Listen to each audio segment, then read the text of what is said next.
Hello everyone, my name is Rosie and welcome back to Rosie's Rapid Record Reviews. Yeah, let's get right into this one. Today we are reviewing Joji's Piss in the Wind.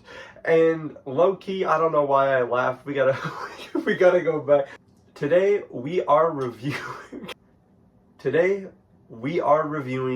Joji's Piss in the Wind.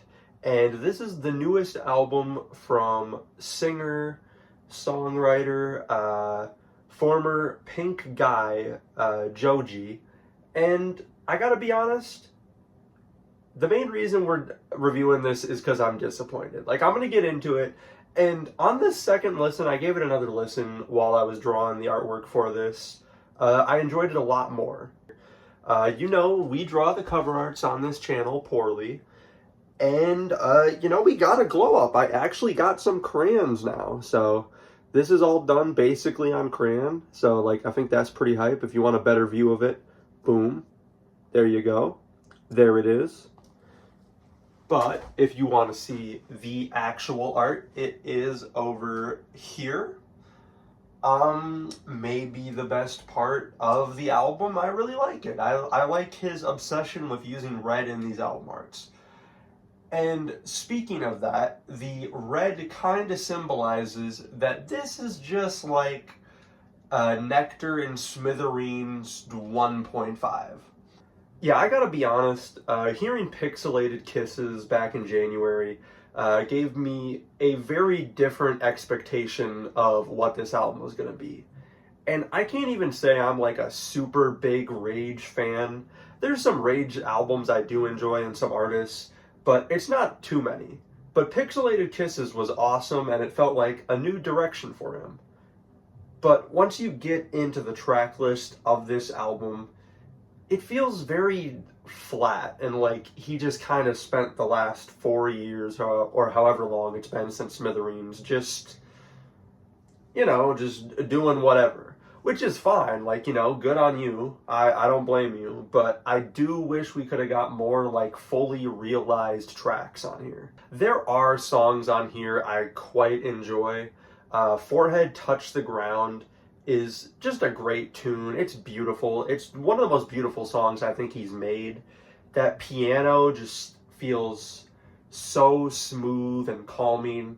It reminds me of my goat Zephoria, which, you know, I got to get a mention in here. It's been a minute since I did a video on him.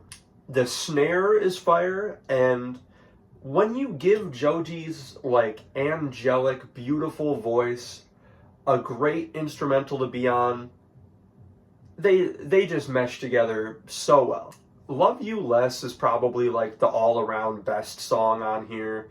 I just love that like rock-inspired instrumental. I love the way the guitar sounds in this. It's just like so reverbed out that you can't even like tell when it's playing. Once again, he's got a great voice. I love the way it cracks in the build-up to this. I'm not ready when you're ready. That shit's kind of funny to me. And the chorus itself, killer. He's such a good hook maker, and I wish he kind of leaned into that more with this album. And you know, it's a Joji album. You gotta have the real tearjerker on here, and I'd say that's Past Won't Leave My Bed. You know, it's kind of reminiscent of Glimpse of Us. I also feel that way mainly because the music video has like the same vibe of just all this crazy shit going on while this beautiful song plays. But, you know, I think it works for this track, and I see why this is one of the singles, because this is just another solid, sad track for him. Tracks like Don't You Know I Love You and Last of a Dying Breed are good, but they just feel like he's recycling the last album stuff. Like, literally, listen to Last of a Dying Breed right now. Do you hear this? And when he is trying something new on here, it feels very loose. Like, sometimes it does work out with, you know, obviously Pixelated Kisses. That song is awesome.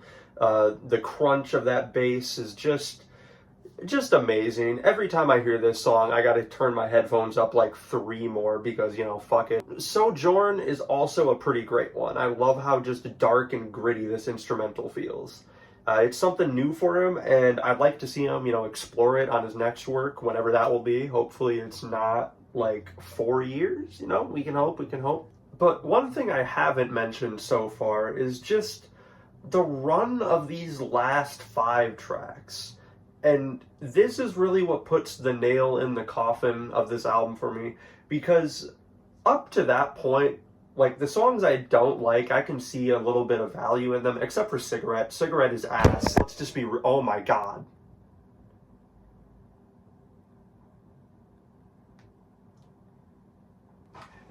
Hey, listen, man. They weren't fucking around when they said smoking kills, bro. Oh my god. I don't even know what to say after that. I'm gonna just get back to what I was doing beforehand, hopefully. Cigarette is just ass. Like, I'm sorry. It makes me feel nothing. I feel like he really could have tried to flesh this one out, but by the time anything happens, the song's just over.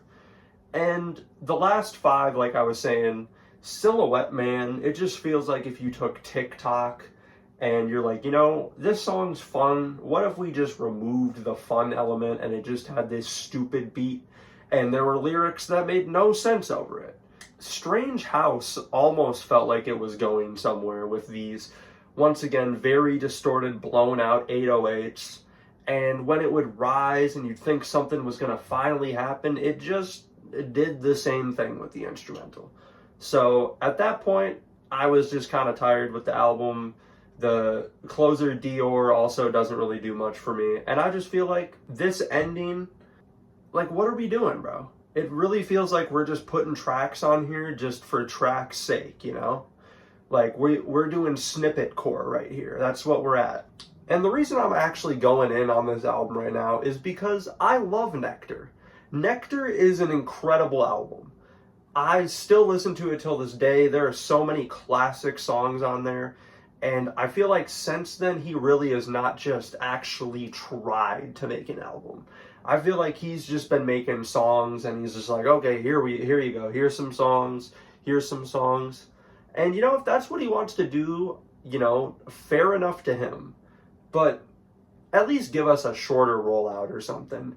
At least either give us, like, you know, continuous singles or a shorter rollout, because I'm not trying to wait 3 years for the Scrapyard. You know what I mean?